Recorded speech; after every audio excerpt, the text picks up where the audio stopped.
Depois da morte de Moisés, servo do Senhor, disse o Senhor a Josué, filho de Num, auxiliar de Moisés: meu servo Moisés está morto.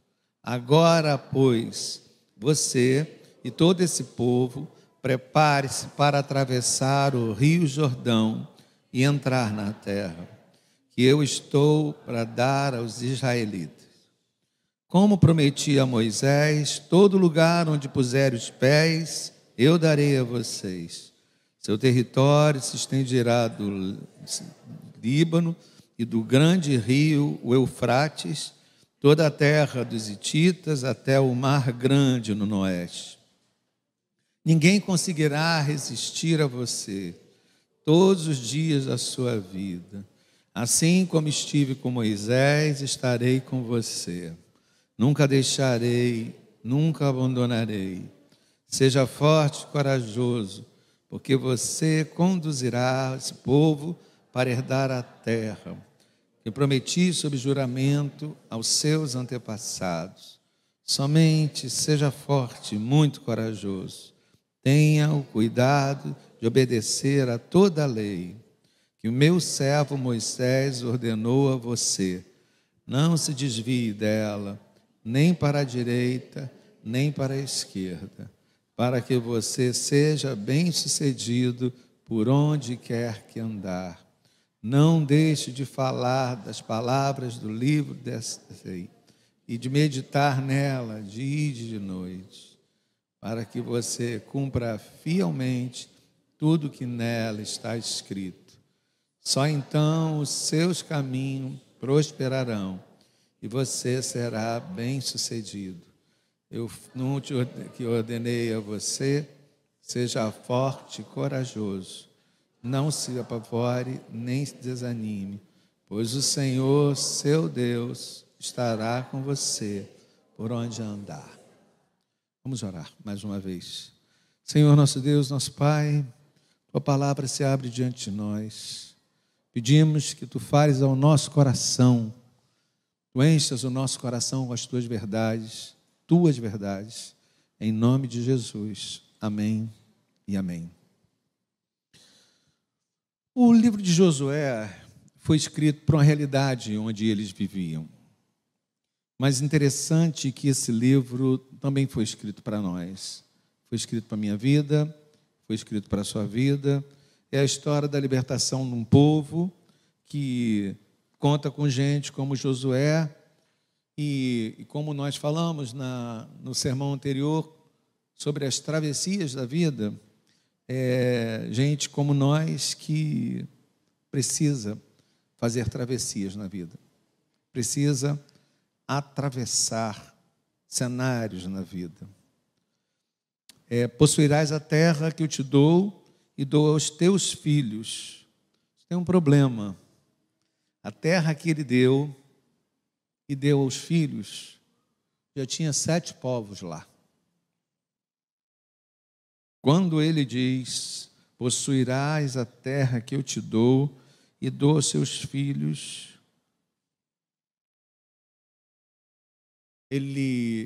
o povo talvez não contasse que lá havia 7 povos.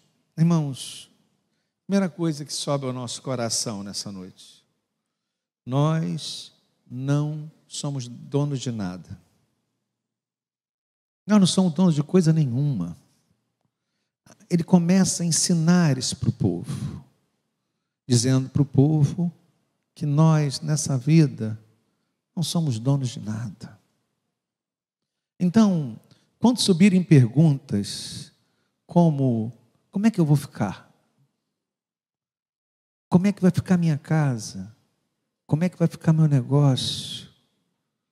Como vai ser? Como vai ser se eu perder patrimônio? Como vai ser se eu perder emprego? A gente precisa dizer: Deus é Senhor de todas essas coisas, do seu trabalho, da sua casa, da sua terra. Quem tem ouvidos, ouça o que o Senhor diz. De Deus é a terra, o mar e a sua plenitude e tudo que nele há. Nós precisamos lembrar que Deus tem planos traçados para nós, que esses planos não são planos aleatórios, esses planos são traçados na eternidade, esses planos são traçados para o planeta, traçados para o país, esses planos são traçados na eternidade, nada é surpresa. Se eu estou falando de novo num texto que vocês já conhecem tão bem, que já nos é tão familiar, tem um grande objetivo nisso. O objetivo é esse: entender que Deus tem planos traçados. Creia nisso. Se for preciso repetir isso 100 vezes repetirei. Deus tem planos traçados. Só que aparece o Jordão. De repente, diante deles, aparece o Jordão. O grande problema do Jordão ter aparecido diante deles, ter surgido na frente deles, não está ligado à falta de surpresa que o Mar Vermelho trouxe. Por exemplo, eles estavam há 400 anos no Egito, certo? O povo sai do Egito. De repente, o povo se encontra com o Mar Vermelho. Aí o povo vive aquilo tudo, o mar se abrindo, o povo vive, acontece, o povo vira de cabeça, as coisas viram de cabeça para baixo na história do povo. Veja se isso tudo não nos parece muito mais complexo do que o aparecimento de um rio na frente deles. Eles que já viveram coisas muito piores e muito maiores. Imaginem com o coração o que significa o aparecimento do Jordão diante deles. Só que eles estão 40 anos andando no deserto. 40 anos atrás, eles estavam enfrentando situações como o Mar Vermelho. Mas o povo que andava no deserto já não sabia mais o que era rio. O povo que andava no deserto tinha perdido a noção do que era um rio. 40 anos andando no deserto. E se eles estavam há 40 anos andando no deserto, eles não tinham noção do que era rio. Lição para a sua vida. Em períodos de crise, é preciso preparar-se para aprender a fazer aquilo que você nunca fez. Lição para a sua vida. Em períodos de crise, é preciso preparar-se para aprender a fazer coisas que você nunca fez. Por isso que o Jordão era tão estranho. Por isso que o Jordão era tão difícil. Porque aquele povo não sabia nadar, gente. A gente precisa considerar que o que parecia uma bobagem não era uma bobagem. O povo não sabia nadar. Jordões aparecem. O Jordão apareceu na história daquele povo.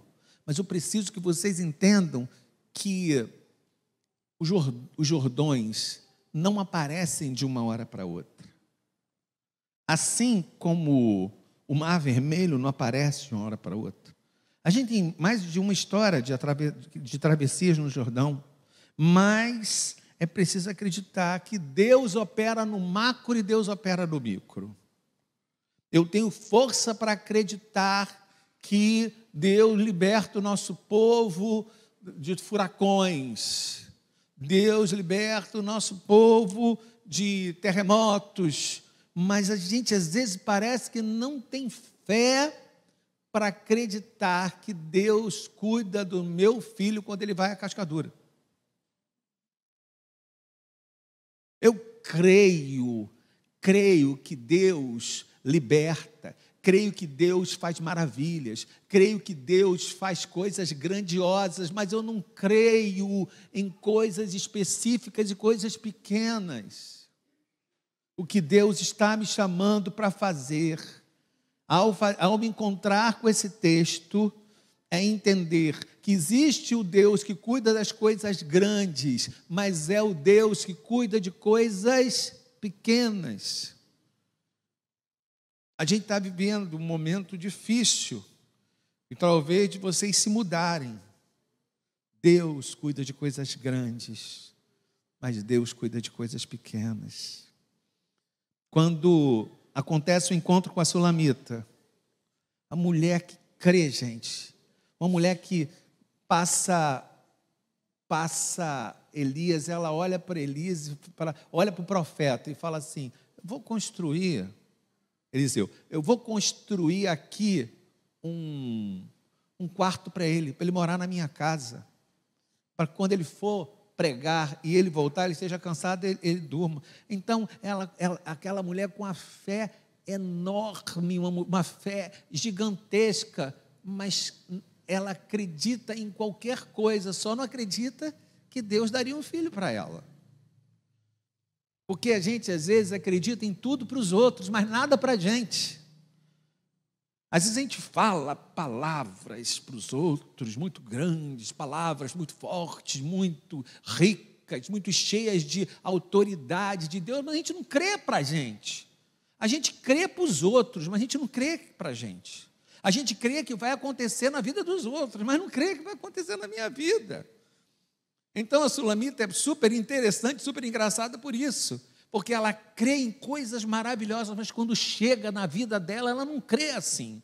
Então eu tenho a dizer para você que Deus é o Deus que atua nas coisas grandes e atua nas coisas pequenas.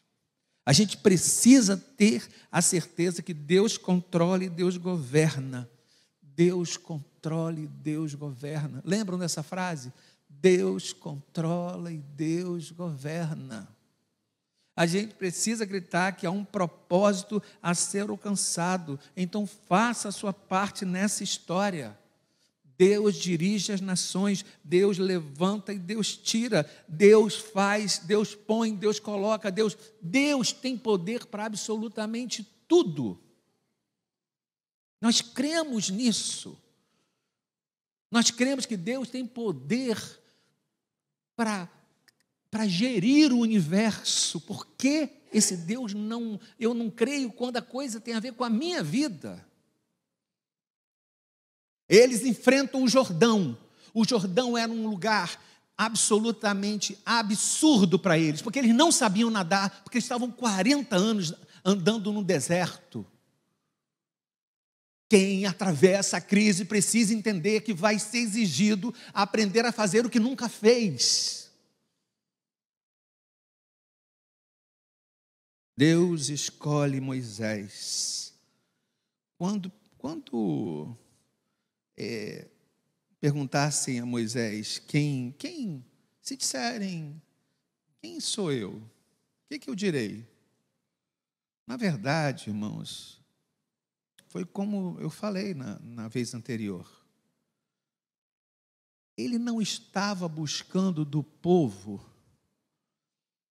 que o povo dissesse, ele não tinha dúvida o que dizer para o povo. Na verdade, ele tinha dúvida de tudo que ele estava ouvindo. Porque quando ele pergunta assim para Deus, quando o povo me perguntar quem és, o que eu direi? Moisés está dizendo o seguinte, eu mesmo não sei quem você é. Porque ele não sabia quem era Deus. Ele sai, vai para o palácio, do palácio, mata o cara nas areias, das areias, ele vai para o deserto, passa mais 40 anos. Ele não sabe com quem ele está falando. Quando a gente não sabe com quem a gente está falando, a gente espera menos daquela pessoa. Grava isso. Quando a gente não sabe com quem a gente está falando, a gente espera menos daquela pessoa. Você lembra que o encontro com o paralítico de Betesda? O paralítico, Jesus fala assim, o que você quer que eu te faça? Ele fala para ele assim, olha, eu estou aqui há 38 anos, ninguém me joga dentro do rio, ninguém me atira dentro do tanque, no rio não, do tanque. Ninguém me atira dentro do tanque. O que ele espera é que Jesus botasse ele nas costas e que Jesus jogasse ele dentro do tanque. Porque quando a gente conhece pouco de quem a gente está falando, a gente espera pouco de quem a gente está falando. Ele esperava que Jesus fosse mais uma, colocá-lo no colo e jogar no tanque. Você precisa saber com quem você está falando. Você está falando com Deus do universo. E o Deus do universo tudo pode. O Deus do universo tudo pode. Quem conhece pouco, espera pouco. Irmãos, o vaso não dirige o oleiro. Deus, eu não entendo os seus motivos, mas eu sei que tu é todo poderoso e para tu tudo é possível. Deus, eu não entendo os teus motivos, mas eu sei que tu és todo poderoso e para ti tudo é possível, porque nenhum dos teus planos se frustra. Mas grande parte daquele povo não saiu do Egito por causa de Deus, por confiar em Deus. Grande parte daquele povo confiava em Moisés. Grande parte daquele povo seguia pelo deserto, não é porque via a nuvem ficava em cima deles, não é porque via o fogo que ficava, caminhava porque confiava em Moisés. Só que o problema é que Moisés morre. Então o texto diz assim para a gente: meu servo Moisés é morto. Então é preciso continuar caminhando, mesmo quando a gente tem as nossas perdas. É preciso a gente continuar caminhando quando a gente tem perdas profissionais, quando a gente tem perda do lugar que a gente mora. Família, porque as nossas perdas não podem nos fazer parar. Josué, meu servo, Moisés é morto. Agora é contigo. É preciso superar suas inseguranças. É preciso superar suas inseguranças. Não dá para fechar os olhos quando aparece um bicho na estrada. Não dá para fechar os olhos. Eu sempre conto histórias da Alcina no volante. Um dia eu vou fazer um livro. Nós estávamos no volante. E de repente, eu falo para a Alcina, aqueles urubus que estão ali na frente, vão voar. Não vão voar, hein? Aí a Alcina fala assim, vão sim. Tan, tan, tan, tan, tan, tan. E os urubus ali, Alcina, esses urubus não vão voar. E a gente se aproximou dos urubus. Os urubus voaram, mas não com força suficiente para livrar o para-brisa dela. E o urubu foi direto no para-brisa. Eu, como sou uma pessoa trágica, eu imaginei aquele urubu dentro do carro. O que eu fiz? Como sempre faço, tapo os olhos. Fecho os olhos. Mas a ela não foi dado o direito de fechar os olhos. Ela teve que ficar com os olhos abertos. E o urubu bater com toda a força no para-brisa do carro, não quebrar o para-brisa do carro e não entrar. Às vezes, a gente tem vontade de fechar os olhos, mas não dá. A gente tem que continuar com os filhos. A gente tem que continuar em frente. Meu servo Moisés é morto. Agora é contigo, Josué. Quando a crise está instalada, você não tem o direito de fechar os olhos. Quando a crise está instalada, a palavra que Deus traz para Moisés é: dispõe-te. Em tempo de crise, é preciso se preparar para fazer aquilo que você nunca fez. Em tempo de crise, é preciso preparar-se para fazer aquilo que você nunca fez. Há atitudes novas para uma nova crise. Descubra qual é a etapa da crise que você se encontra. Existem crises leves, mas existem crises que têm a tarefa de... Parece que elas despedaçam a gente. Meu servo Moisés é morto, mas eu continuo no trono. Meu servo Moisés é morto, mas eu continuo no trono. Quando Deus nos confia coisas, não há espaço para desculpas. Quando Deus nos... não estou preparado, é muita coisa para eu dar. Quando Deus nos confia coisas do reino de Deus, nós estamos falando do reino de Deus. Quando Deus nos confia coisas, não há tempo para pedir desculpa, para eu levantar desculpas. Não importa a etapa da vida que nós estejamos. Lutero começa com 28 anos. Calvino é provocado a primeira vez com 21 anos. Joana d'Arc com 19. Moisés com quantos? Vamos lá, vou de novo. Lutero provocado com 28 anos. Calvino aos 21 anos. Joana d'Arc aos 19 anos. Moisés com quantos anos? 80 anos. Para dizer que você não está velho. Para dizer que você não está velho para fazer aquilo que você nunca fez.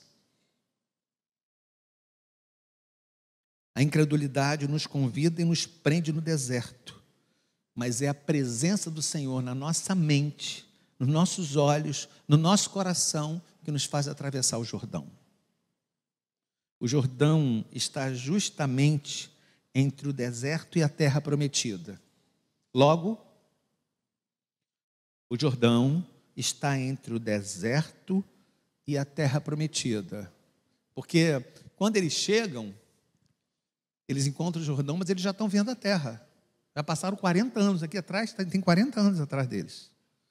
O Jordão está entre o deserto e a terra prometida. Isso tem a ver com a tua vida, tá? Isso tem a ver com a tua vida. Se o Jordão está entre o deserto e a terra prometida, eu preciso crer que ele não é interminável. Eu preciso crer que ele não é intransponível. Eu preciso crer que ele é uma etapa que nós temos que vencer. Eu preciso crer que ele é intermediário, porque existe uma outra margem. Há uma margem para além de nós, existe uma outra margem. Se eu estou repetindo isso tudo, se eu estou falando nisso tudo, é porque isso tudo tem uma intenção. É dizer que ele está lá, ele é inusitado, eu nunca vi o Jordão, ele é estranho para mim que estou no deserto, não sei nadar, estou no deserto, talvez tem crianças ali que nem soubessem o que é rio. Mas o Jordão não é interminável, o Jordão não é intransponível, e ele é uma etapa que nós temos que vencer, e ele é intermediário, porque existe uma outra margem para além de nós. O Jordão não precisa responder à lógica, porque o Jordão responde à voz do Senhor. O Jordão não precisa responder à lógica, porque ele responde à voz do Senhor. Podemos permanecer com alvos saudáveis e ousados, mesmo atingidos por uma tragédia. Nosso alvo nos assegura dizer que o Jordão é possível. Deus nos chamou não para calcular distâncias, não para avaliar profundidades. Ele nos chamou para confiar e atravessar. Eu vou repetir. Deus não nos chamou para calcular distâncias, nem avaliar profundidades. O que Deus nos chamou é para confiar e atravessar. Nós precisamos entender que Deus desaloja impossibilidades. Deus desaloja situações que a gente acha irreversível. Deus desaloja todas as coisas, porque pela sua palavra, nada do que foi feito e tudo do que existe se fez. O texto diz para mim e para você: dispõe-te, dispõe-te, te põe disponível. Eu vejo você falar muito, mas eu não vejo você fazer nada no reino de Deus. Eu vejo você falar muito, mas eu não vejo você fazer nada pelo reino de Deus. Dispõe-te e pare de adiar o que é para ser feito. Dispõe-te, agora a tua disposição tem que se manifestar nesse tempo do agora. Dispõe-te é colocar-se disponível. As águas da terra cabem na sua mão como uma concha. Se as águas da terra cabem na sua mão como uma concha, Ele está dizendo para mim e para você que perdeu o emprego, que perdeu a mulher, para você que está vivendo um momento horroroso na vida, enfrente o Jordão. É esse o recado. Enfrente o Jordão. Josué possuía alvos claros, sabia o que ele queria em você. Josué, ele deve ter se perguntado: será que eu dei conta da tarefa que Deus me confiou? Gente, esse tempo não é tempo de ensaio. Esse tempo é real. Esse tempo é vivo. Então esforça-te agora. A consagração é para agora. Reatar com a sua mulher é para agora. Reatar com a sua família é para agora. Retornar para a casa de Deus é para agora. Assumir posição na linha de frente do Evangelho, da pregação do Evangelho é para agora. Alguns milagres exigem que a gente molhe o pé. E alguns milagres exigem que a gente enfrente o Jordão cheio. Alguns milagres exigem que a gente passe com o pé seco. E outros com o Jordão cheio, porque não tem nada a ver com o Jordão. Entende isso? Nunca teve nada a ver com o Jordão. Sempre teve a ver com Deus. Sempre teve a ver com a nossa capacidade de andar pela fé. Mas tem 7 povos do outro lado. O que o povo fez diante disso? O povo desanimou e voltou. Mas Josué e Caleb enfrentaram. Por isso que o texto nos encoraja a ter ânimo. Sem ânimo não se conquista nada. Sem ânimo não se restaura nada. Sem ânimo não se retoma uma carreira. Sem ânimo a gente permanece do outro lado da margem. Por isso que o Senhor nos diz: ser forte e corajoso. Porque não adianta ter eficiência se te falta fé. Não adianta ter determinação se te falta ânimo. Não adianta ter determinação, ânimo, se te falta coragem. Mas não adianta ter determinação, ânimo, coragem, se te falta a presença de Deus. Se te falta vida com Deus, se te falta oração, se te falta joelho, se te falta tempo de oração. Atravesse o Jordão. Atravesse o Jordão. Verso 8. Não cesse de falar do livro da lei. Eu queria te perguntar: o que te faz parar de pregar? O que te faz parar de pregar? O que te faz parar de louvar? O que te faz parar de cantar em casa? O que tem te feito calar a boca quando você entra no elevador? O que tem evitado você pregar para o teu amigo do trabalho? O que te faz calar? Aí você diz assim: a tribulação. Mas a tribulação não devia fazer a gente calar. A tribulação devia fazer a gente falar. Não, verso 8, não cesses de falar do livro dessa lei. Não são circunstâncias que têm o poder de nos fazer calar do livro da lei. Não falta tempo. Falta levar a Deus a sério.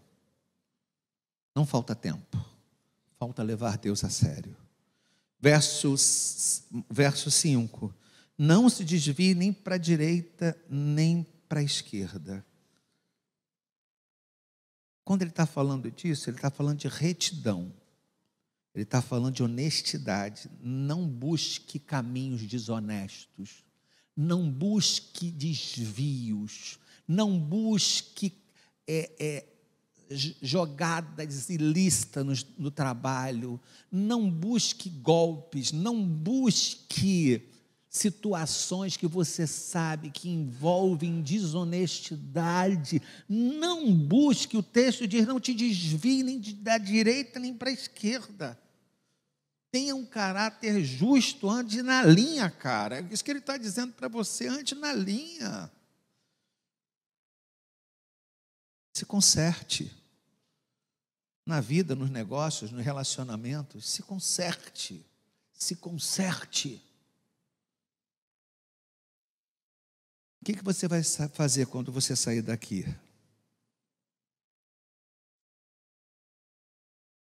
O que você vai fazer quando você sair daqui? Eles atravessaram o Jordão. Eles tinham uma resposta para dar. Eles tinham a certeza de que eu te ajudarei. Eu te ajudarei. O que cabe a você é não sair da linha, se manter reto, se manter honesto, se manter na linha e não se enviar em esquemas. Seja justo, eu te ajudarei, mas entenda, é preciso confiar que Deus pode fazer todas as coisas. Na mão do Senhor está o querer e o executar. O coração do rei está nas mãos do Senhor, e assim o faz como o correr dos rios. Confie e caminhe. Para essa pergunta tem uma resposta. Nós vivemos de milagre. Que seja assim na sua vida, na minha vida também. Aprenda a depender de Deus e a viver com os milagres que o Jordão exige de nós. O Jordão exige de nós algumas certezas e que Ele nos ajude a atravessá-lo com fé.